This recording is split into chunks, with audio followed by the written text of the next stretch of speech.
Bulletcast for life.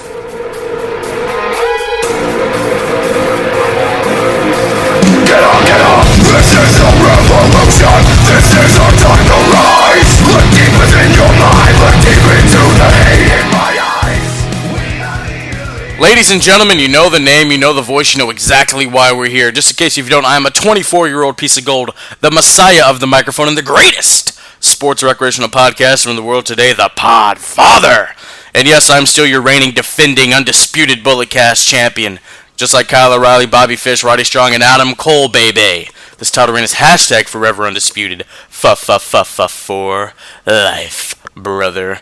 But I never do it alone. You know he's my tag team partner, the Jimmy to my J, the Teledum to my R, and the Stevie Ray to my Booker T.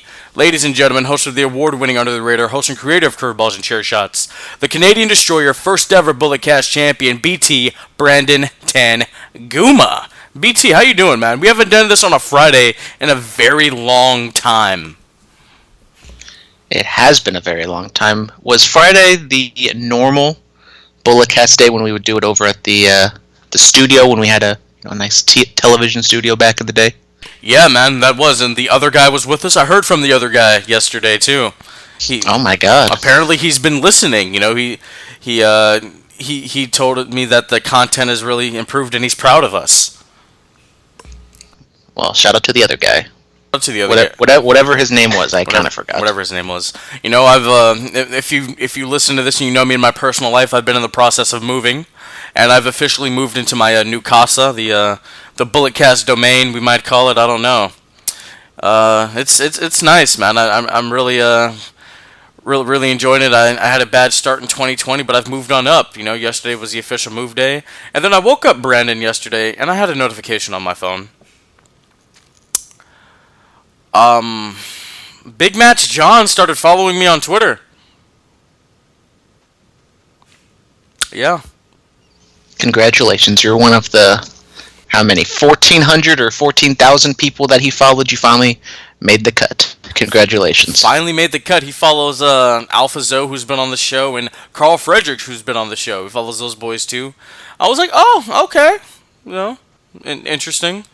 Got a lot of love for it on the gram of Insta, as I've seen the comments roll in. You know, shout out to the franchise player. You know, he's my Hogan.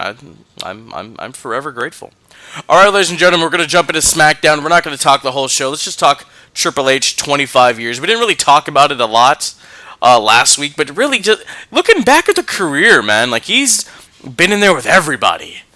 You know, a Taker, Austin, Rock, Shawn, Orton, Cena, Edge, you know, his own father-in-law, and it was a pretty decent segment, man. You know, Hunter's gonna spit the water, the guy takes the water away from him. Shawn's like 6 feet apart, and then Vince comes out there and makes an appearance, and Vince starts talking basically about all the terrible ideas that have happened and all the bad creative, the gobbledygooker and Katie Vick. You know, he said he'd come down there and hug him, but due to circumstances, he can't do that. But he said that he loved him. I'm like, oh wow, well, interesting segment. What are your thoughts on the 25-year anniversary segment on SmackDown for the game? It was a very interesting segment. I would say it's probably a very divisive segment because I think a lot of people might like it. I think you are on the liking side. Me, on the other hand, I didn't like it all that much. I think it was kind of the worst of the Triple H, Shawn Michaels, DX zany humor. It was kind of awkward. I mean, I think that the SmackDown was live, and then they had like the FaceTime calls and everything like that. I didn't like it. I thought they were trying to be too kooky and funny, and I didn't think any of the jokes really hit. From what I've been learning from my sources, that maybe Triple H wasn't smartened up on everything that was going to actually happen during this celebration type thing, and I mean, I didn't like it. I mean, you could have done a serious one, but when there's no crowd, and it's kind of hard to get everybody and the boys back together. But yeah, I mean, I thought this segment was pretty terrible.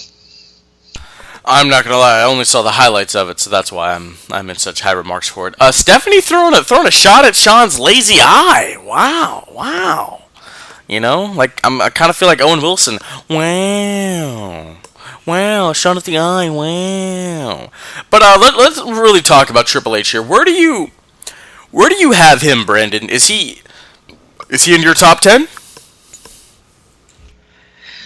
Once again, these kind of questions, when you just spring them upon me, it's kind of hard for me to answer this. But, I might be a little dismissive of Triple H's career. Not dismissive, but I'm not as high as maybe some other people are. I find it interesting that he called Daniel Bryan a B-plus player, because I think I would say Triple H is a B-plus player. Very good, just not in that A category.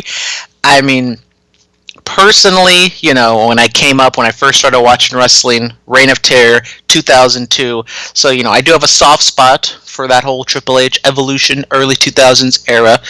I mean, my personal top 10, he probably would make it, just kind of thinking about it, especially in the realm of WWE, but, obviously his whole landscape of everything he's done behind the scenes, in the ring, everything, definitely Hall of Fame worthy, and one of the top echelon wrestlers ever. But you also got to think, what happens if he never would have married Stephanie? It's kind of a what if. It's kind of chicken or the egg thing. Would he be ready to NXT? Probably not. But I think even if he didn't marry Stephanie, he probably would have a long tenured career. He might still be wrestling or still involved with the company in some way or another, but just obviously not running NXT like the way he is now. Yeah, you really look at the career of Triple H, the Greenwich Blue Blood, then he became a degenerate, and then he went on and he became the Game, the Cerebral Assassin, and then we look at the Reign of Terror, as people call it. A lot of those guys came out better after that. All of them were fine, Steiner... Goldberg went into the Hall of Fame after it. No, he was okay. Booker T went on to become King Booker, won the world title. Steiner went on to become one of the greatest mathematicians of all time after that when he went to TNA, RVD was fine after he became a world champion, I look at it like that. And the whole marrying Stephanie thing, people, they buried him for years for that. Oh, he just wanted to be with the boss's daughter. And then, let's say he never marries Stephanie. Do we really have NXT? Probably not, to be honest with you. Yeah, so him marrying the boss's daughter was probably one of the best decisions that has ever been made for the business. NXT is the best wrestling on the planet, bar none. AEW is great, it's reinvigorated my love for this business and this sport, but NXT, the takeovers, they don't miss. After a certain class of guys is gone, you're like, oh my god, but what are we going to do? Charlotte, the Four Horsewomen, KO, Balor, they're gone. Nakamura, McIntyre, Andrade... Black, Rude, all these this next class comes in. It's a rotation, Triple H, he's running NXT the way he viewed the business. He doesn't look at it from the office to the ring. He looks at it from the ring to the office. So, a hell of a career, 25 years, a quarter of a century in the in the WWE. That's quite a while. And they don't do this for just anyone, So. Shawn Michaels didn't get his 25-year celebration. He wasn't with the company. He retired by the time 25 years hit. When did he start wrestling? Late 80s? With WWE, you got to look at 88 to 2011. So if you do that math, then what is that? 23. I've been called out for my Steiner math before, so obviously 23 years. So. I'm a writer, not a mathematician, okay? If he had hung around for a couple more years, he would have hit that 25th anniversary, a longer in-ring career than Austin and Rock. He's had some good ones. He was a match pick of the week last week with the brawl that he had with the Animal at the last ever WrestleMania with fans. So, congrats to the Game. Moving on from that, we're going to go to outside of the ring. Cody buys his last name back. So WWE has had the name Cody Rhodes trademarked since 2007, even though Rhodes is Cody's legal last name. It's on his ID. So on the 13th of April, which was last month, can't believe we're in May already, the trademark expired and Cody filed for it and he bought it back. But it's whether or not, we don't know if he's going to use it because, he's become so used to being known as the American Nightmare Cody, no last name. So, yeah.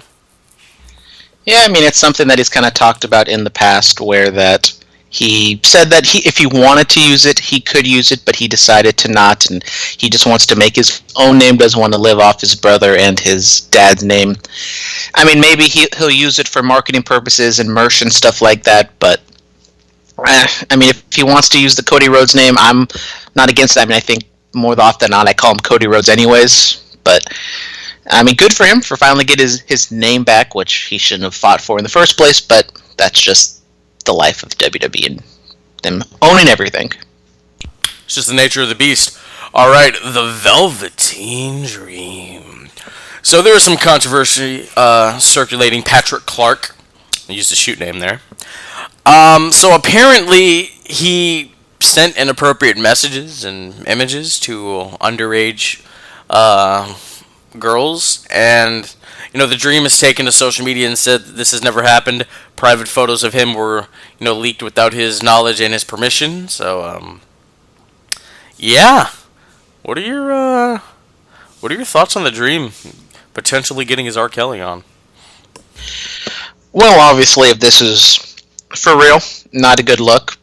Maybe he loses his job, maybe gets suspended, who exactly knows, but I mean, at this point, it's all speculation and, he said, she said, so I'm not going to go too deep into it and say, like, oh, he needs to be fired or anything like that, but if he is, found guilty of this, then obviously, not only will he be in trouble with his company, he might also be in some legal trouble, because I think also, like, the woman or the girl that apparently got the messages is like from overseas, so I don't know exactly what that means legally, but it would not be a good situation for a Dream if this is all for real. I mean, innocent until proven guilty, obviously. I don't know, man. That's an interesting predicament he's in. Isn't he wrestling Adam Cole next week for the title? He is wrestling Adam Cole next week for the title. He was supposed to wrestle Finn Balor last week. Finn Balor was nowhere to be seen, but I mean, everything kind of came out like a couple days ago, so I mean, I still don't think that they're going to put the title on him, but it will be interesting to see what they do with him. Maybe they write him off with the beatdown angle, or maybe he just ends up winning it, but I mean, as of right now, I haven't heard too much, rumblings that anything's going to really happen to him right now. I mean, nothing really happened to Lars Sullivan when stuff came out. Obviously, it's a different situation, but sometimes WWE picks and chooses how serious they want to take these things. Lars Sullivan, I forgot he was still with the company. Who knows? With all these releases, maybe he'll trickle out next week or the week after. Oh my God! Now I'm sad. As I scroll through Instagram, I see today would have been Gianna Bryant's 14th birthday. Jesus, still a terrible tragedy. R.I.P. Mamacita. Yes, we got to move on. Also, there were some more releases. Gerald Briscoe, Cain Velasquez, and Curtis Axel have been released by WWE. I forgot about Curtis Axel, I'm not going to lie.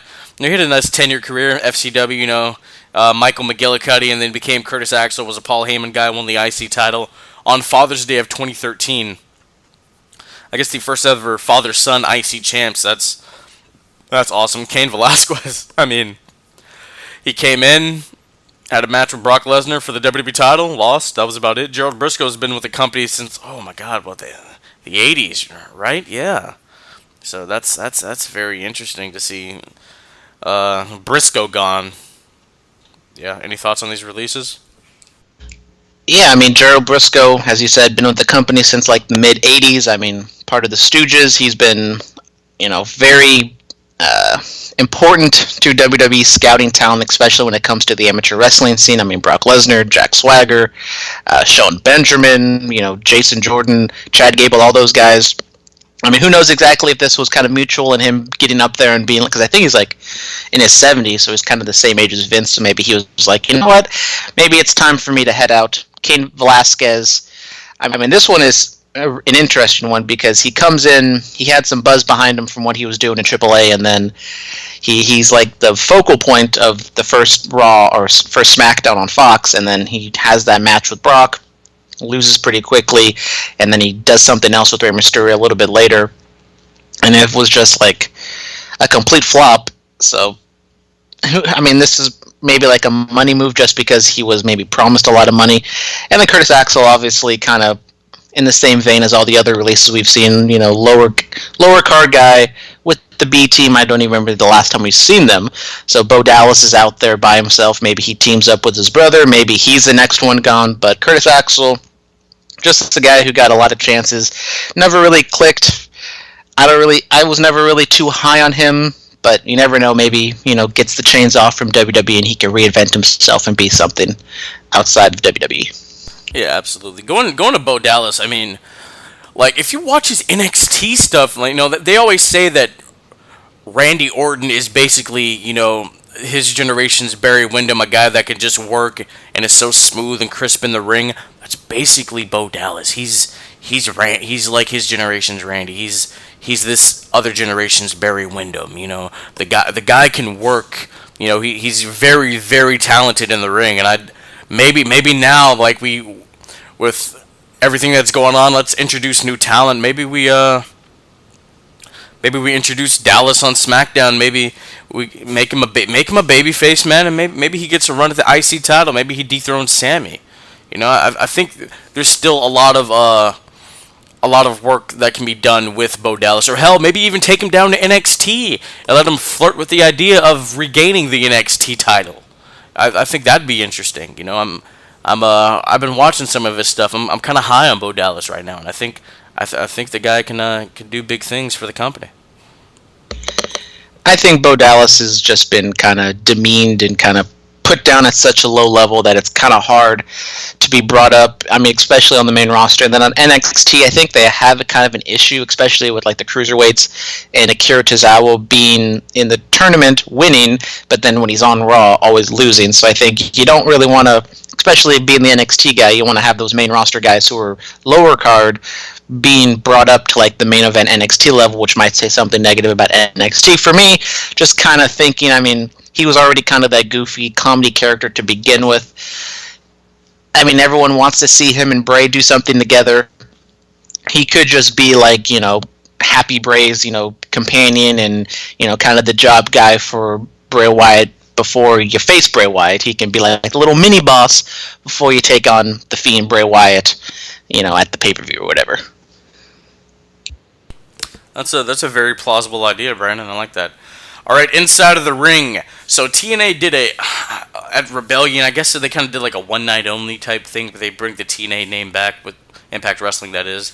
Anyway, so there was a triple threat. It was Big Mike Elgin, Super Mex Hernandez, who I was a fan of back in the day, and Moose for the TNA Championship, not the Impact title, which Tessa Blanchard holds, but the TNA title. And Moose won it, and he's taking claim to it that he is the TNA World Heavyweight Champion. So, kudos to Moose. I haven't seen Impact in a while. He's wearing all these bright colors like he's the Ultimate Warrior or something. But my whole thing is, I think what Impact is going to do, they're going to treat the TNA World title kind of the way the Big Gold was in WWE, where you have quote-unquote two world champions. And if they do that, I'm all for it. I think that'd be very interesting to state the claim who's the real world champion. I'm all for it. Yeah, I mean, I don't watch TNA, but I've kept up and I kind of figured out what's going on here. Apparently, Moose has been beating up a lot of old-time TNA guys, and his whole gimmick right now is he's like, old-school TNA. And with Tessa Blanchard wasn't available for the bulk tapings, she is going to be off TV for like 3 months because I think they taped like 12 weeks of television. So they needed to have some sort of, main champion there. And I think this was kind of the perfect blend of Moose being kind of the old TNA guy, being the champion, so bring back the old TNA championship, have him be kind of the centerpiece for the next couple months. I don't know what this means for Tessa, if they're going to have like a unification match, if this is just going to be like, Moose is going to be its own thing, and then maybe that title gets phased out once Tessa comes back. But overall, I think they were kind of not booked themselves into a corner, but they were kind of, tangled up because of Tessa not being there, and I think they were able to make something good out of this. Yes, absolutely. No, I think they should keep it around, dude. I think that we should do the quote unquote two world champions idea. I like that. It's a nice remake of the title. Dave Milligan Milligan, whatever his name is, who makes the belts for the companies. He has the original TNA title that was used on TV quite some time. So that's a nice remake of it. But I would like to see Let's say I don't know who's an Impact. I don't know. I'm trying to think. Some guy beats Tessa for the title. There we go. And then they can feud with Moose to see who the true world champion is. I'm all for that. But ladies and gentlemen, we have to move on inside of the, or not inside of the ring, dark side of the ring. Yes, Dr. Dave Schultz. I just watched the episode before we started recording. So back in the 80s, when Schultz went up to the World Wrestling Federation, he was good buddies with Terry, the rambling racist, and John Stossel, who was working for 2020, and he was doing a segment on, professional wrestling. Is it fake? Yada yada yada, all that stuff. And Eddie Mackenfield, or whatever the guy's name is, the guy that broke kayfabe, revealed the secrets of the business at a time where, you protected the business probably even more than you protected your own family. And so 2020's backstage. He interviews the Iron Sheik, and then Stossel interviews Schultz. Schultz pops him a couple times, runs away. Then lawsuits come and all this other stuff. Schultz is blacklisted basically by the company. He legit becomes a bounty hunter. What are your thoughts on this whole situation that happened with Stossel all those years ago, and what are your thoughts on the way Stossel presented himself with the situation all these years later? Well, overall, I thought that this was a really good Dark Side of the Ring. Probably one of my favorite ones this season. I think even in the ratings it played out, that I think this was like the second highest rated Dark Side of all time. So shout out to them for doing well with this one. I mean, John Stossel, if you've seen it, he just came across as like an absolute tool. And he did not look very good in this one. Even back then, people didn't like for what he was doing. He was like, I hate people being conned and being deceived, but it's like, people paying money to go watch wrestling to enjoy themselves is a little different than paying for fake medicine or whatever, being bamboozled that way. And then just kind of his whole thing of like, just kind of demeaning the business the entire time. He did not come across very good in this. And I don't think it was trick editing. He knew what he was doing, even kind of saying that, I felt a lot better once the lawsuit was settled and I got all my money. Overall, John Stossel did not look very good. David Schultz, on the other hand, he was a very interesting character. Obviously, I knew him from this incident, but I didn't really know a whole lot about his actual wrestling career and even the bounty hunting thing afterwards. So I thought he's a character, and he carried a lot of the documentary for the hour. And I thought it was really enjoyable. I thought David Schultz came across really nice. The Eddie Matthews guy, I was kind of with him for the beginning because he was all like, doing it for the boys and unions and healthcare and all that stuff. But then kind of he was digging his own grave later on in the episode. But overall, very enjoyable. Definitely would recommend you guys go watch it. Yes, I don't agree with Jim Cornette on a lot of things, but him burying Eddie, whatever this guy's name is, I popped for it. I just thought that was funny. Anytime he buries somebody that disrespects the business, and then, obviously Vince Russo, I'm going to pop for it. I just thought that was funny. Yeah, man, Stossel really, I guess he's just still a tool all these years later. Talked about how he couldn't care for his daughter because his ears were ringing. I'm like, dude, it didn't look like he hit you that hard. I'll be honest with you. It didn't. Gave you a nice little pop. I guess he was never hit as a child, or he's never been in a fight, so that was his first, physical altercation, and he got spooked. But yeah, man. Moving on from that, we're going to go to This Day in Wrestling. Saturday night's main event, 1986. Jake the Snake Roberts nearly ends Ricky Steamboat's career with a DDT onto the concrete floor. King Kong Bundy made a cameo appearance on, what is it, Married with Children? Bret Hart made a debut on Luther Roots, whatever series that was back in 95. Alright, Remembering Miss Elizabeth, who died on this day in 2003. Also, we have Backlash 2005, Extreme Rules 2011, Payback 2016, Roman versus AJ Styles for the WWE World Title. Also, NJPW WCW Dontaku 1994, Rick Rude defeats Sting to win back the WCW Heavyweight title. And then Joe Hendry, the former Progress champion, is 32 years old today. Any thoughts on all that stuff? Not really. I mean, RIP Mrs. Elizabeth. Definitely somebody who should be in the WWE Hall of Fame. I don't exactly know why. Maybe it's because they don't want to put a lot of dead people in there, but, I mean, come on. They should have just paired her up with Macho Man and just have them both go in, but, you know, it is what it is. It is what it is. All right, fan mail. Who to who 420? Who to who? That no DQ tag match on Dynamite was amazing. Orange Cassidy was a delight with his involvement in the match. It was absolutely perfect use for them on this episode of Dynamite. All right, moving on from him. Jack of all trades. Cody versus Darby was solid this time go around. An interesting finish with a coffin drop into the pinfall. I'm sure it's been used before in the Indies with Darby, but I haven't seen it yet on a main stage of Dynamite. Whoever came up with this finish, kudos to them. All right, Robert Walker. Look, we've had wrestling without any fans for like 6 or 7 weeks now. We really must get away from the 6-man, multi-man tag matches. A regular 2-on-2 tag match is okay, but all of these other ones, I can't deal with them. Yeah, WWE really needs to shy away from that. What are your thoughts on that, Brandon?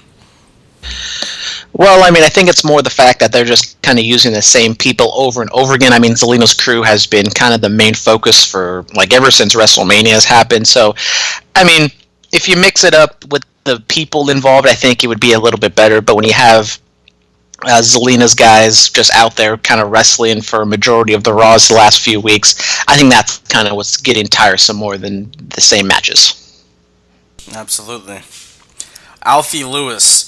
Guys, who do you think wins on SmackDown, Otis or Ziggler? I personally think Dolph gets one up on Otis, and maybe Phillip gets his wish, and Dolph is finally back in the world title picture. I'll pick Dolph, sure. You know, that whole storyline with Otis and Mandy is very interesting.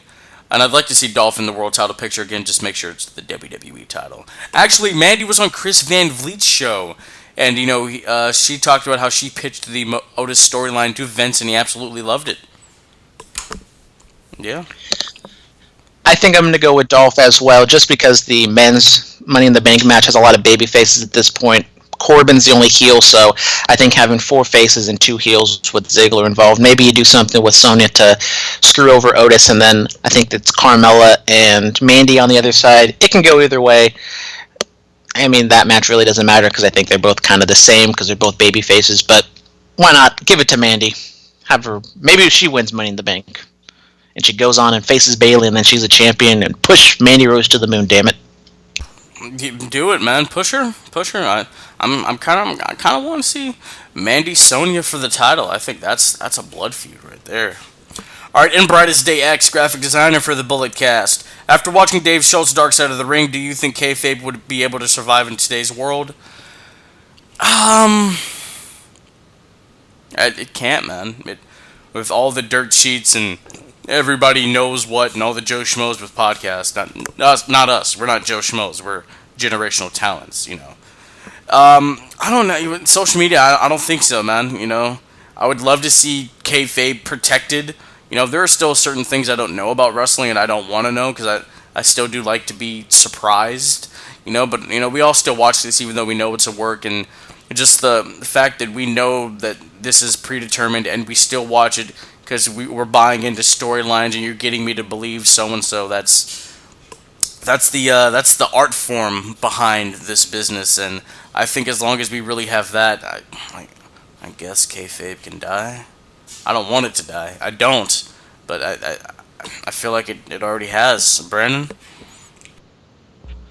Going back to Dark Side of the Ring, I think one thing that they kind of glossed over is that I think people back in the 80s knew that wrestling was a work. I think John Stossel and them kind of made it out to be like, oh, like everybody thinks it's real. But I mean, even back then in the 80s, 70s, maybe even, you know, to the 60s and before then, people always kind of knew that wrestling wasn't on the up and up. So that one I was like, okay, whatever, dude. But then, like, going to today, obviously, with social media and the dirt sheets and all these, you know, people who just start a podcast think they're, you know, journalists or whatever. I mean, obviously, all these interviews and stuff, kayfabe is kind of fallen off to the wayside. But I would like to see it, maybe not protected more, but kind of like, you know, people on social media protecting their characters a little bit more. I think Bray Wyatt has done kind of a good job. In sense, I mean, sometimes pitchers leak and all that stuff, but it's not his fault. But overall, I mean, kayfabe in this era, it could be better, but I don't think you're ever going to put the genie back in the bottle back in the 70s and 80s where, nobody was talking to each other if you're feuding and all that other stuff. I see. Uh-huh. Disney put out a tweet asking which 3 heroes would you like to see face Thanos. Let's put a spin on that. Which 3 WWE superstars would you like to see face Thanos? For me, it's Brock, who may be Thanos' son, Keith Lee, and Asuka. I'll go Drew McIntyre, the Monday Night Messiah, and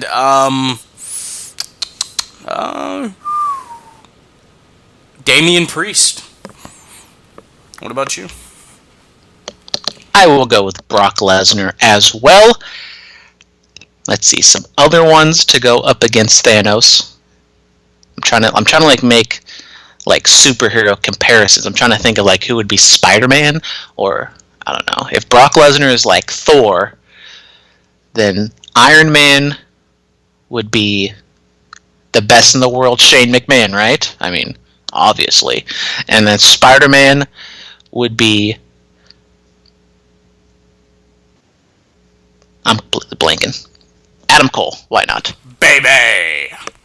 Alright, the last one. So apparently you can win a triple threat by holding a ladder now. Did Nia find a loophole we never knew about? No, she didn't really win the match. They just kind of brawled and it never really got started. That's what happened there. So let's just move on to Monday Night Raw. The VIP lounge. There's Apollo Crews, Rey Mysterio, Aleister Black. They're all in the Money in the Bank. And then Selena's crew comes out there. It leads to a 6-man tag. Crews, Mysterio, and Black defeat Andrade, Angel Garza, and Austin Theory.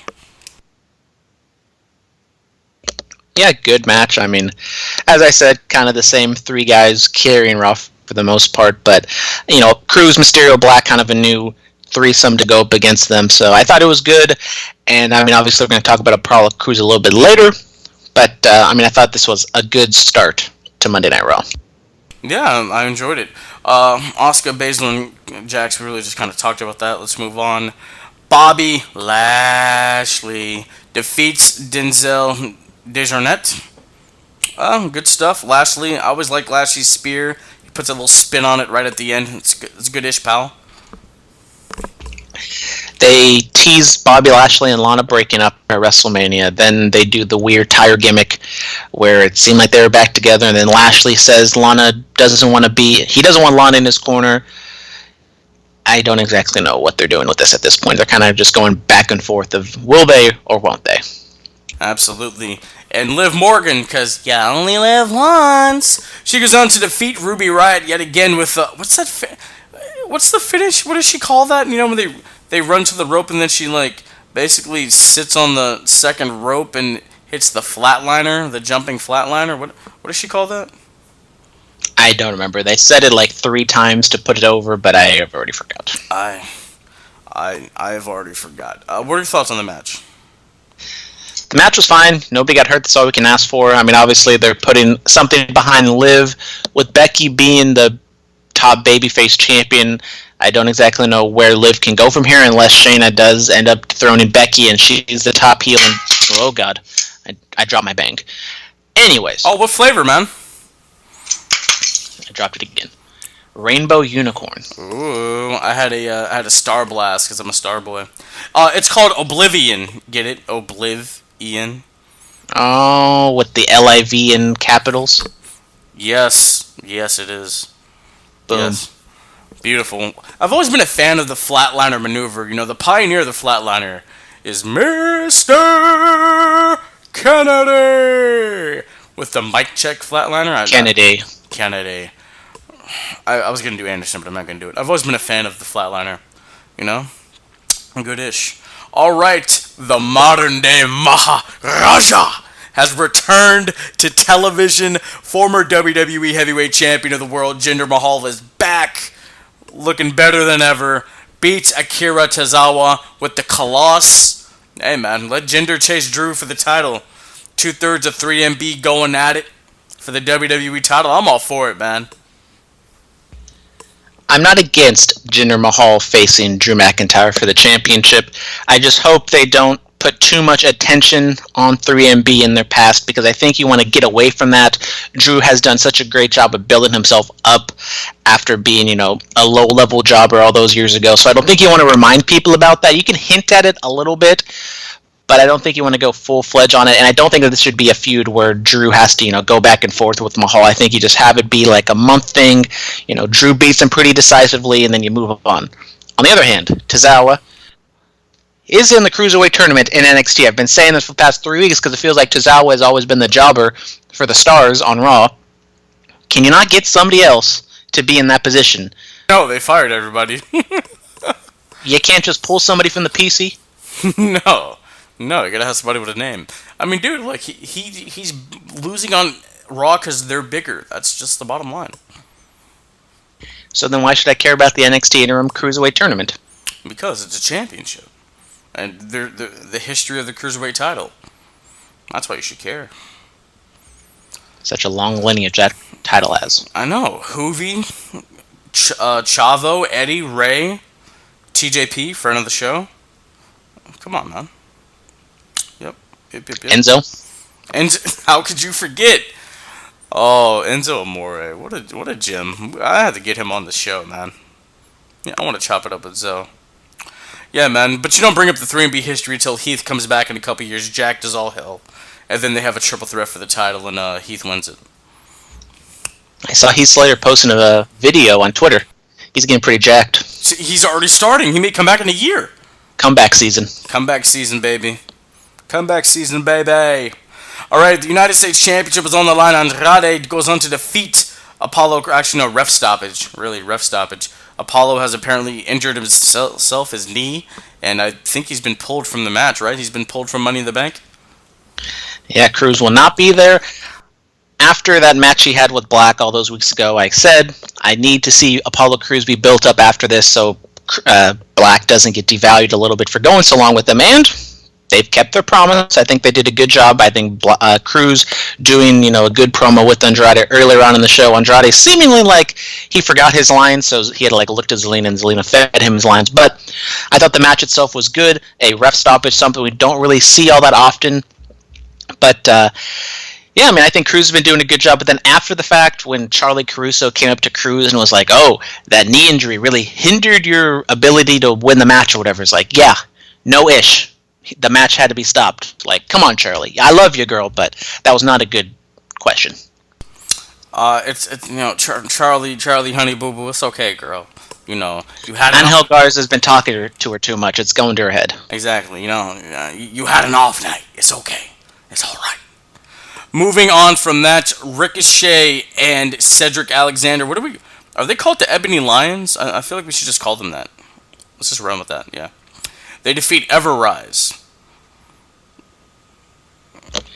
Another good squash win for them. I don't exactly know where they can go with the Street Profits. You can have a good, babyface matchup. But, if this is kind of where they're slotted, at least they're getting kind of a consistent push in the tag team division. So it's better than what they were doing as singles. Absolutely. And then I guess MVP is going to manage Brent. Oh, what's that guy's name? Vink? Brendan Vink and Shane Thorne. Shane with the platinum blonde hair. Kind of dig it, man. Love it. Absolutely love it.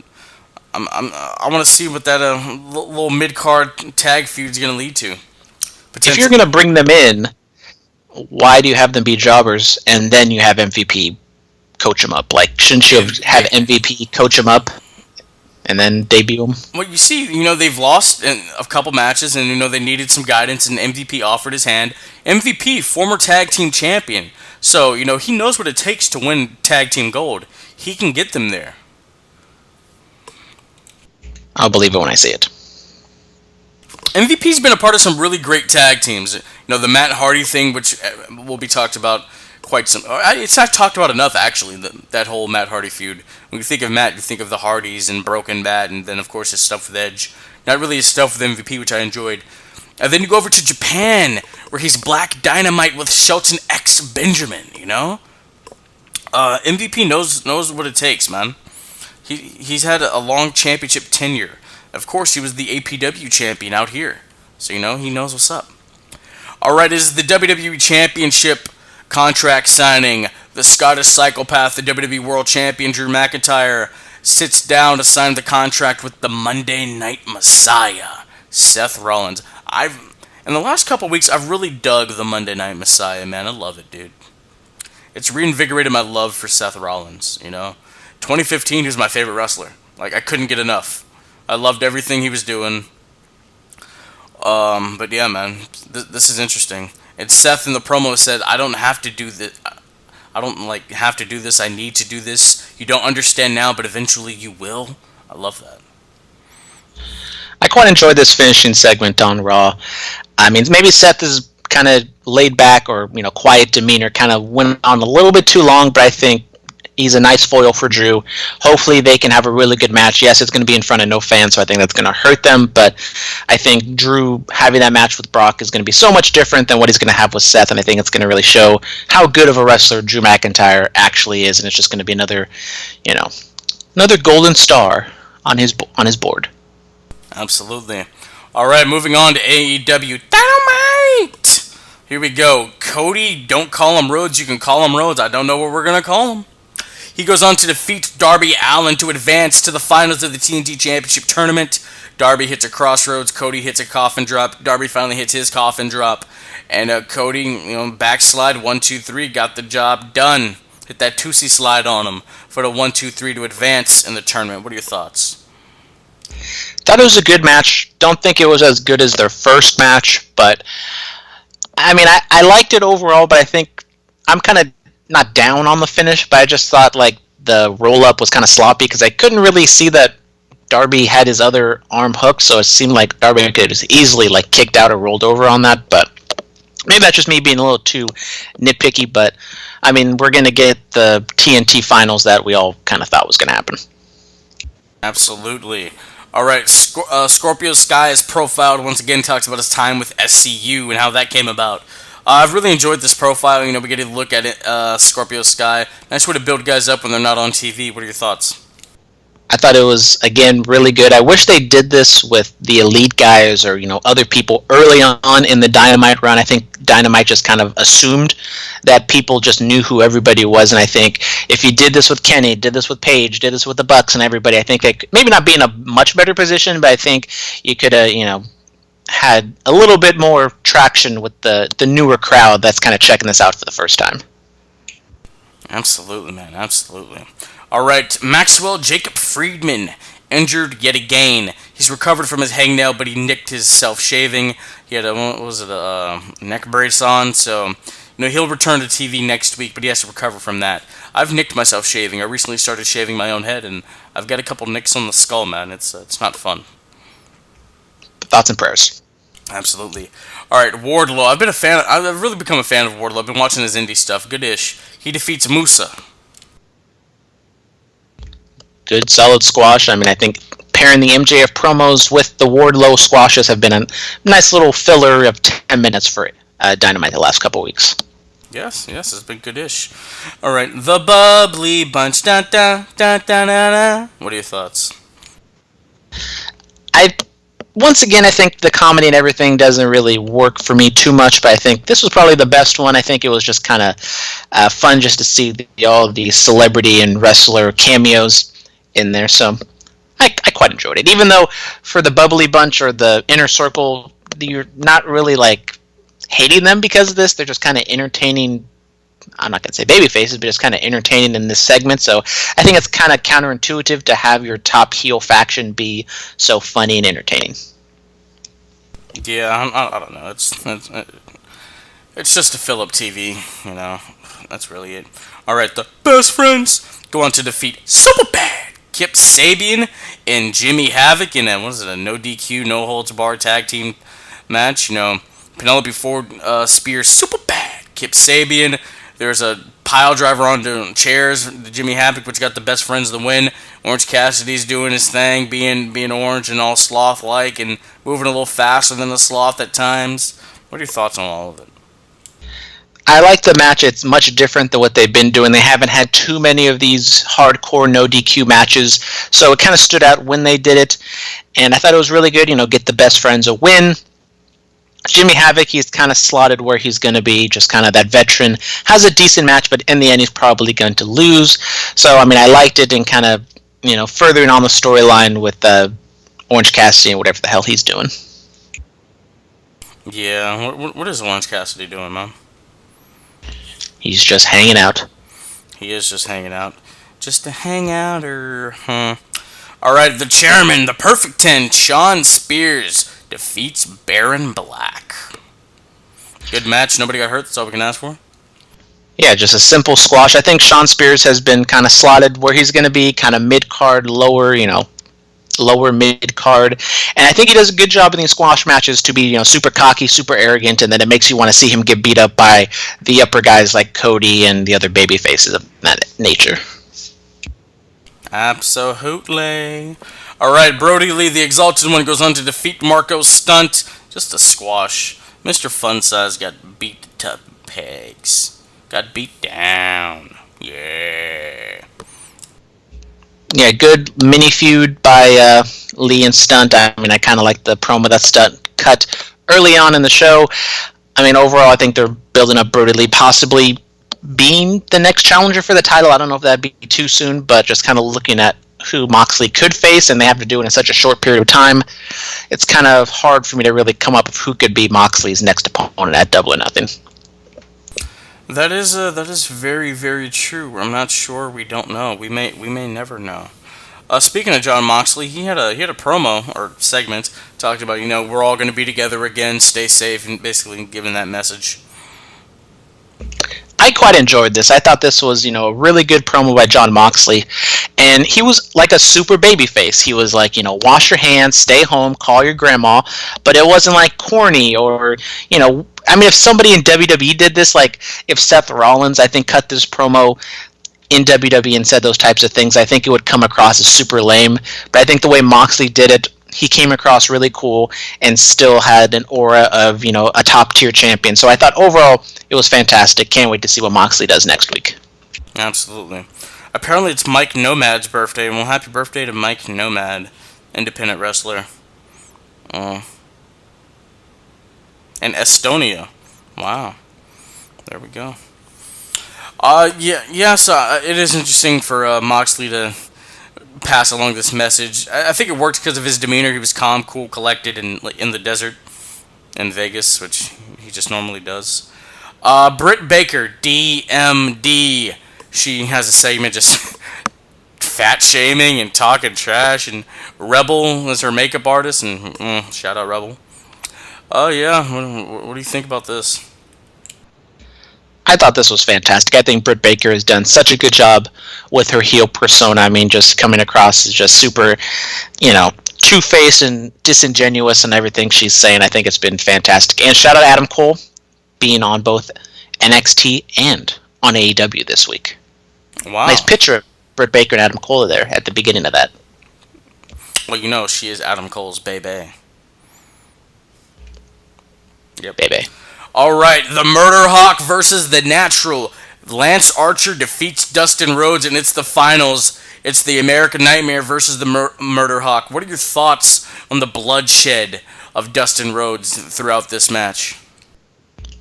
I thought it was a good match. I mean, maybe they went a little bit too long, but I mean, overall, I thought they worked really hard. I mean, kind of, Dustin is one of those guys who's kind of surprisingly big, and he was kind of eye to eye with Lance Archer, but overall, very well worked. The ending wasn't, the biggest fan of the ending, because I just think that Rhodes, what he went through didn't exactly need to be like, oh, he's on the brink of death and we need to throw in the towel and all that stuff. I just didn't think that they were kind of going a little too over the top with all that stuff. But I mean, they just kind of brought Cody out, kind of, as I kind of said last week, just have a reason for why Cody needs to beat another reason to beat Lance Archer for the TNT title. But overall, I mean, the match was fine. The blood, I mean, it was okay. It feels as though Dustin is the only one that really bleeds in AEW at this point, because he's like the only guy who really knows how to blade and does stuff like that. Maybe it's a little overdone with the blood in Dustin, but I thought it was good. Yeah, it was good-ish. So we're going to go to where we thought we were going to go. I'm excited. All right, Superstar Spotlight. Who do we got? Who do we got? Who do we got? As I look back throughout the week that was in the world of professional wrestling. I'll go Dr. Dave Schultz in this Dark Side of the Ring. Just an interesting character, man. He seems like a hoot. A hoot nanny. I will go with Jon Moxley. Haven't seen a whole bunch of him lately, but I thought the promo was really good. Just an essential babyface, cutting a promo, saying what he's going to do next, and to call your grandma, which you guys should call your grandma. I saw my grandmother yesterday. I'll see her again today. There we go. All right, promo pick of the week. Jay Lethal talks about the Nature Boy. Ric Flair does a great tribute to him. TNA, May 4th, 2010. This isn't the woo-off. It's the precursor to the woo-off. Thoughts on it? Good promo. I mean, Jay Lethal and Ric Flair have a nice little feud there in TNA. Kind of Ric Flair's maybe shouldn't have done this, kind of, spoiled his retirement from WWE. But, it is what it is. Got to make him money. He has like 20 ex-wives and a bunch of kids, so, Flair got to make his money. Here's my thing. He could have went to TNA, but if he had never wrestled, that would have been fine. He could have done promos and stuff. Like, that's fine. If he had never wrestled, I would have been fine with it. But, he did what he did. And had that Hulk Hogan retirement tour in, 2011? Jesus Christ. All right, our closed match pick of the week. Brandon, take us to it. Well, we're going to go 6 years back to Extreme Rules 2014, May 4th. We got the WWE World Heavyweight Championship, Daniel Bryan versus Kane. I think everybody remembers Daniel Bryan winning the championship at WrestleMania and then having to forfeit it because of his injuries, but we kind of forget his lone title defense, his lone title feud after WrestleMania 30. And I thought this match was actually pretty good. I think it's an underrated match between these two guys. Obviously, they have the Team Hell No history. They played upon that. They kind of brawl all over the arena. Hardcore match. I thought it was really good. And then obviously, I think a couple days or a couple weeks later, that's when Daniel Bryan has to relinquish the title. Well, this match was great. There was fire. You gotta love it. I mean, it can't be a Kane match without fire. Exactly. By God! By God! The big red machine is now a big fiery machine! Alright, ladies and gentlemen, that's going to do it for this week on the Bullet Cast. Brandon, did you drop it under the radar this week? I did not drop it under the radar, been kind of slipping. There hasn't been too much news recently because, this whole COVID situation, but I probably should get back on the horse. Got some NXTs to talk about, and obviously, Total Bellas is back. Oh, yes. You can look, but you can't touch, but you can also watch. Alright, ladies and gentlemen, follow us on Twitter at Bulletcast, Instagram, The Bulletcast, YouTube channel, The Bulletcast. Email us at bulletcast2 sweet SWET @gmail.com. 99.9 FM KW and watchable every Friday night from 9 p.m. to 10 p.m. iTunes, Stitcher, TuneIn, iHeartRadio, Anchor, Spotify, Patreon. We're all over the damn place. Our Patreon anniversary, Brandon, is coming up in a couple days. It'll be 1 year. Can you believe it? It's been amazing. Alright? And I haven't done one thing to contribute to it. Oh my God, you gotta contribute. Also, buy our merch, ladies and gentlemen. Buy our merch, ProWrestlingTees.com/BulletCast. Buy a shirt, man. You have some spiffy new gear when all these wrestling shows open up again. Buy our shirt and buy the shirts of all the not you can't buy the shirt for every independent wrestler, but do what you can. Buy stuff here and there to help out people. You know what I mean? It's that's where it's at, man. And you know what I'm gonna wear, Brandon? Once these shows open up again. A certain hat that you might have bought? Yes, I have it. It is in my possession. WrestleMania 5, 1989, Trump Plaza. Disregard the Trump part, ladies and gentlemen. It's a part of history, man. I'm excited. It's in great condition. I love it. I'm ready to go. Alright, that will do it for Brandon and myself. We will talk to you next week. Stay clean, stay strong, stay safe, and stay quarantined. Red alert, this is gonna hurt. When your face is in the dirt, you'll know your death is what I seek. This has been the Bulletcast. Thank you for listening.